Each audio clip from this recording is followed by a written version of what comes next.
Hello साथियों, नमस्कार। कैसे हो आप सभी लोग। आशा करता हूँ कि बहुत बढ़िया हैं, अच्छे हैं, खुश हैं और अच्छे से पढ़ाई कर रहे हैं और अच्छे से लॉकडाउन का फॉलो भी कर रहे हैं। ठीक है। अब देखिए, बता तो रहे हैं कि कुछ ही टाइम में अब लॉकडाउन ख़त्म कर देंगे, जैसा कि टाइम दिया गया। हो सकता है नहीं भी करे, ये सब गवर्नमेंट की बातें हैं, लेकिन हमें केवल अपनी पढ़ाई पे फोकस करना है। ठीक है। तो आज जो वीडियो है ना, बहुत इंपॉर्टेंट है आप लोगों के लिए, और मैं बताना चाहता हूँ कि ये मेरे फेवरेट वीडियो में से एक होगा। और ये केवल एक पार्ट है, इसके 2-3 पार्ट बनाऊंगा। क्यों? क्योंकि आज हम केवल स्टैटिक जो जीके है उसको कैसे हम उसके कैसे ऑप्शन एलिमिनेट करें, करंट अफेयर्स के कैसे ऑप्शन एलिमिनेट करें, रीजनिंग और मैथ के ऑप्शन कैसे एलिमिनेट करें, इस पे पूरी एक सीरीज होगी। कम से कम 4 वीडियो में इस पे बनाऊंगा। तो आज ये पहला पार्ट है और आज हम इसमें ये चर्चा करेंगे कि ऑप्शन एलिमिनेट कैसे करें जो स्टैटिक जीके है उसका। ठीक है। तो पूरा प्रॉपर समझाऊंगा और स्टेप बाय स्टेप समझाने की कोशिश करूंगा कि कैसे कैसे हम पास्ट और सही डायरेक्शन में और अच्छे आंसर तक पहुंचने की कोशिश करेंगे। और उम्मीद करता हूं कि ये जो मैंने पीछे क्वेश्चंस लिखे हैं, हो सकता है आपको आए या नहीं भी आए, लेकिन फिर भी आप इसको ये मान के चलिए कि मुझे ये क्वेश्चन बिल्कुल भी नहीं आता। लेकिन हो सकता है कि ये मैंने एज ए डेमो लिया है, इससे टफ भी क्वेश्चन हो सकते हैं और इजी भी क्वेश्चन हो सकते हैं। ठीक है। मैंने इजी टू मॉडरेट क्वेश्चन ले लिया आप लोगों को समझाने के लिए। तो पूरा समझाऊंगा बिल्कुल स्टेप बाय स्टेप तरीके से, और कैसे कैसे एग्जामिनर की जो साइकोलॉजी होती है वो क्या होती है, थोड़ा सा आपको मैं गाइड करने की पूरी कोशिश करूंगा, ताकि आप कंफ्यूज ना हो और अच्छे से सही आंसर तक पहुंच जाए एग्जाम में। ठीक है। तो वीडियो को अभी से कर दीजिए लाइक, आप बाद में भूल जाते हैं। और सब्सक्राइब करें चैनल को, और इसको जो घंटी है इसका भी ऑन करें, ताकि ऑल नोटिफिकेशन को, ताकि अच्छी अच्छी वीडियो आप लोगों के लिए मैं लेके आऊँगा और आपको अच्छा नॉलेज देने की पूरी पूरी कोशिश करूँगा मैं। तो अब ज़्यादा टाइम नहीं लूँगा और सीधा बोर्ड पे देखने की कोशिश करें। ठीक है। तो हो सकता है पहले चीज़ तो ये बताना चाहता हूँ कि ये 3 क्वेश्चन मैंने लिखे हैं, हो सकता है आपको आए, लेकिन मैं मान के चलता हूँ आपको नहीं आ रहे। ये एज ए डेमो है और इस डेमो के माध्यम से हम समझने की कोशिश करेंगे कि कैसे कर सकते हैं। ठीक है। अच्छा, पहला क्वेश्चन है कि निम्न में से कौन सा परिसर साइकिलिंग से संबंधित है। यानी कहने का मतलब ये हो गया कि जहाँ पे रेस होती है साइकिलिंग की, कौन उस फील्ड को क्या बोलते हैं, उस एरिया को क्या बोलते हैं, वो परिसर क्या है, उसका नाम पूछा जा रहा है। ठीक है। तो इसके ऑप्शन आपके सामने 4 है। पहला है ट्रैक, दूसरा है रेंज, और तीसरा है फील्ड, और चौथा है वेलोड्रम। मान के चलता हूँ कि आपको ये आता ही नहीं है, लेकिन अब आप कैसे सही आंसर पे जाएंगे। लेकिन आपको एक चीज़ पता होगी कि एग्जामिनर जो होता है, और आपने भी पढ़ा होगा, कुछ कॉमन चीज़ें होती है जो आपको कहीं ना कहीं माइंड में वो उस टाइम पे आ ही जाती है। अब जैसे कैसे कि आपने अच्छे से नाम पढ़ा है, ट्रैक जो होता है ये तो एथलेटिक्स का होता है, आता है कि नहीं आता। दूसरी चीज़ आप ये देखेंगे यार, रेंज जो होता है ना, ये तो निशानेबाजी वाला होता है, तीरंदाजी वाला होता है। तो आप फटाफट ट्रैक को और इस रेंज को तो आप ऑप्शन से ही क्या कर देंगे, सीधा सीधा एलिमिनेट कर देंगे। मान के चलिए क्वेश्चन आपको नहीं आ रहा। ठीक है। तो आप क्या करेंगे, फील्ड पे और वेलोड्रम आपका बच गया। लेकिन आप ये सोचे, आप ये देखेंगे कि यार फील्ड तो मैंने हॉकी में पढ़ा था, हॉकी का होता है फील्ड। हालांकि पूछा फील्ड में आपका फुटबॉल भी होता है, पोलो भी होता है और हॉकी भी होता है। लेकिन आप ये सोचेंगे कि यार फील्ड में हॉकी होती है और हॉकी तो एक एरिया होता है, तो इसमें साइकिलिंग की कहाँ रेस कर देंगे वो। ठीक है। तो आप इस पे सीधा इसको क्या कर देंगे, फील्ड को ऑप्शन एलिमिनेट के माध्यम से हटा देंगे। ठीक है।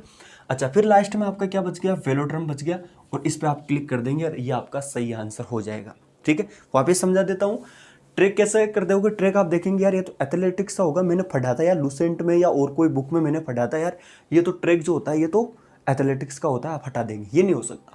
फिर आप रेंज पे जाएंगे, ये सोचेंगे यार रेंज तो मैंने कहाँ देखी थी, रेंज रेंज रेंज रेंज तो जो निशानेबाजी होती है, तीरंदाजी होती है, उसका होता है यार, ये तो नहीं हो सकता। साइकिलिंग का यहाँ कहाँ करवा देंगे, ये तो बिल्कुल भी नहीं होगा। फिर आप देखेंगे यार फील्ड फील्ड तो मैंने हॉकी का देखा था, हालांकि फुटबॉल का भी होता है और पोलो का भी होता है। आप देखेंगे यार फील्ड ये तो नहीं हो सकता, क्योंकि हॉकी का और कहाँ साइकिलिंग कहाँ हॉकी, ये नहीं होगा। फिर आप देखेंगे यार वेलोड्रम ही बच रहा है, वेलोड्रम ड्रम का मतलब गोल गोल सा लगते हैं ना, तो आप माइंड में जाओगे यार वेलोड्रम हो गया। ठीक है। ये आपका सही आंसर हो जाएगा। ठीक है। अब आते हैं दूसरे क्वेश्चन पे और तीसरे पे। देखिए, जो दिवस होते हैं ना, इस पे भी आप बहुत रटते हो, डेट को बहुत रटते हो, लेकिन आपको ज़्यादा जो डेट होती है वो रटने की जरूरत नहीं होगी। ठीक। तो इसको कैसे करते हैं आज समझने की कोशिश करते हैं पूरा पूरा। पहली चीज़ तो आपको एक चीज़ बताना चाहता हूँ, इसको एलिमिनेट करने से पहले देखिए, जो मुख्य जो दिवस होते हैं ना भारत के, वो आपको याद होने चाहिए। पहली चीज़ तो जैसा शहीद दिवस कब होता है, वायुसेना नौसेना, है ना, वो कब होना चाहिए। इसके अलावा राष्ट्रीय विज्ञान दिवस, पृथ्वी दिवस, ये जो मुख्य रूप से जो प्रोग्राम होते हैं, जो अखबारों में भी जिनकी पहले से ही खबरें भरी रहती है, जिनमें कुछ ऐसा प्रोग्राम लॉन्च होगा, ये चीज़ें तो आपको पहले से ही आनी चाहिए। और जब ये चीज़ आती है ना, तो पहले अखबार की जो हेडलाइन होती है उनमें, बाकी समाचारों में ये पहले से बता देते हैं कि अब की बार पृथ्वी दिवस जो होगा, राष्ट्रीय विज्ञान दिवस होगा, उस पर क्या क्या कार्यक्रम होने, कैसे कैसे होता है, प्रधानमंत्री क्या करेगा, वो क्या करेगा, ठीक है, वो सारी चीज़ें होती है, ठीक है। तो आप सीधा जाएंगे और आप देखेंगे राष्ट्रीय किसान दिवस पूछा, ये तो मेरे को याद ही नहीं है। तो फिर आप क्या करेंगे, आप ये देखेंगे ऑप्शन पे, यार क्या करूँ, कौन सा होगा इसमें। लेकिन जब आप ऑप्शनों को देखेंगे, आप क्या करते हैं, क्वेश्चन को देखते दिमाग कर लेते हैं, यार ये तो मुझे नहीं आएगा भाई, किसान दिवस है, ये तो मैंने पढ़ा ही नहीं। लेकिन आप ऑप्शनों पर नज़र नहीं पसारते। आप ये देखेंगे यार, आप ये देखेंगे 4 दिसंबर तो यार ये तो नौसेना दिवस है, ये तो बिल्कुल भी नहीं होगा, ठीक है। फिर आप देखेंगे 30 जनवरी शहीद दिवस है, ये तो बिल्कुल भी नहीं होगा। फिर आप ये देखेंगे 28 फरवरी तो राष्ट्रीय विज्ञान दिवस है, ये कहाँ से हो जाएगा, बचा कौन सा, बचा आपका 23 दिसंबर आपका सही आंसर हो जाएगा। तो ऐसा पकड़ सकते हैं ना, फटाफट पकड़ सकते हैं कम समय में। अच्छा, अब ये बहुत इंपॉर्टेंट क्वेश्चन है, आप इसको थोड़ा सा समझने की कोशिश करें। इसमें कुछ ट्रिक होती है जो आपको याद करने की बताता हूँ मैं कैसे।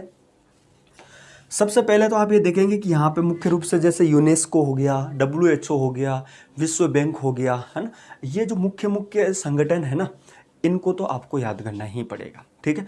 बाकी जो छोटे मोटे होते हैं, पर्यटन संगठन वगैरह, परमाणु अनुसंधान संगठन वगैरह, इनकी ट्रिक बताता हूँ कैसा हमें इसको फटाफट कर सकते हैं। देखिए, यहाँ क्या करेंगे, हमेशा कंफ्यूज करने के लिए कुछ 2-3 ऑप्शन तो ऐसे दे देंगे जो आपको आते ही होंगे। कैसे, वो ऐसे देंगे, 2-3 ऑप्शन तो ऐसे दे देंगे जो बड़े बड़े आपके जो से हेडक्वार्टर होते हैं ना, जैसे यूनेस्को का हो गया, विश्व बैंक का हो गया, WHO का हो गया, इनके दे देंगे जो बड़े बड़े संगठन होते हैं। और एक आधा ऐसा देगा जो आपको कंफ्यूज कर देगा। तो अब कैसे करना है, देखो, आप सबसे पहले ये देखेंगे कि यार पेरिस में आप ये देखेंगे यार ये तो यूनेस्को का है, लेकिन आपको एक चीज़ ये भी तो हो सकता है यहाँ पे विश्व पर्यटन संगठन का भी हो, और यूनेस्को का भी हो, और मान के चलिए परमाणु अनुसंधान संगठन का भी हो।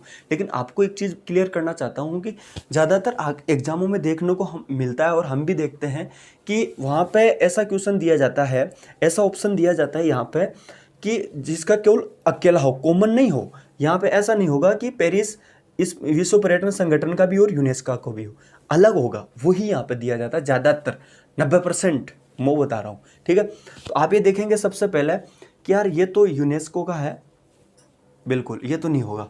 फिर आप ये देखेंगे यार जेनेवा, ये तो WHO का है, ये भी बिल्कुल भी नहीं हो सकता। तो आपने 2 ऑप्शन फटाफट एलिमिनेट कर दिए। फिर आप इसमें कंफ्यूज हो जाएंगे। फिर एक बार सोचेंगे यार वाशिंगटन DC विश्व पर्यटन संगठन, वाशिंगटन DC, मैड्रिड स्पेन। फिर आप देखेंगे इतने में करने में आपको तुरंत आ जाएगा यार वाशिंगटन DC तो विश्व बैंक का है, ठीक है, तो ये तो हो ही नहीं सकता। फिर बचा कौन सा, मैड्रिड बच गया, और ये आपका राइट आंसर हो गया, ठीक है। अगर यहाँ पे इनमें से कोई नहीं होता तो वो तो ऑप्शन दिया था कि इनमें से कोई नहीं वो होता, ठीक है। तो अब आपको ये पता चला कि इन दोनों को कैसे एलिमिनेट कर दिया आपने, फटाफट मैड्रिड पे आंसर पहुंच गया आपका, और ये आपका हो गया, ठीक है। तो ये एक छोटा सा वीडियो था, और आपको अच्छे से समझ में आया होगा, और कॉन्फिडेंस भी आया होगा कि हाँ बिल्कुल कर सकता हूँ। अगर आप कर सकते हैं तो ज़्यादा से ज़्यादा प्रैक्टिस करें, और मुख्य रूप से जो मेन है उनको तो आप ज़्यादा याद करें, बाकी दूसरों को भी याद करें, ताकि ऑप्शन एलिमिनेट करने की जरूरत ना पड़े। जब आप फंस जाओ लास्ट में, आपको अच्छे मार्क्स लेने ही है, फिर ये ट्रिक लगानी है। अदरवाइज क्वेश्चन आते हैं तो उसमें ऑप्शन एलिमिनेट थोड़ी करोगे। ऐसा भी मत कर लेना जी सर ने बताया ऑप्शन एलिमिनेट से, अब तो इसी से पढ़ेंगे, ऐसा भी नहीं है। थोड़ा पढ़ना भी है, चीज़ों को ज़्यादातर पढ़ने की कोशिश करें कि मैं ऑप्शन एलिमिनेट करूँ ही नहीं। वो तो उन लोगों के लिए है जो पढ़ते तो बहुत है यार, किताबों को अच्छे से पढ़ लेते हैं, बाद में एग्जाम में जाते हैं कंफ्यूज सा हो जाता है। उन लोगों के भी लिए, आप लोगों के भी लिए, अगर आप क्वेश्चन में फंस जाते हैं तो, ठीक। तो ये छोटा सा वीडियो था, पसंद आया हो तो लाइक करें, और चैनल को सब्सक्राइब भी करें, शेयर भी करें, ठीक है। और दूसरा वीडियो आएगा करंट अफेयर्स में जो ऑप्शन होते हैं वो कैसे एलिमिनेट करेंगे हम, ठीक है। तो उस पर भी एक वीडियो बहुत ज़बरदस्त लेके आऊँगा मैं, तो अभी से सब्सक्राइब करके इसको रख सकते हैं। और हाँ, क्वेश्चन अगर पूछने हैं तो इंस्टाग्राम पे पूछे, नीचे डिस्क्रिप्शन में लिख दिया हुआ है, वहाँ जाकर अपने क्वेश्चन पूछ सकते हैं, ठीक है दोस्तों। तो इस वीडियो में इतना ही, धन्यवाद।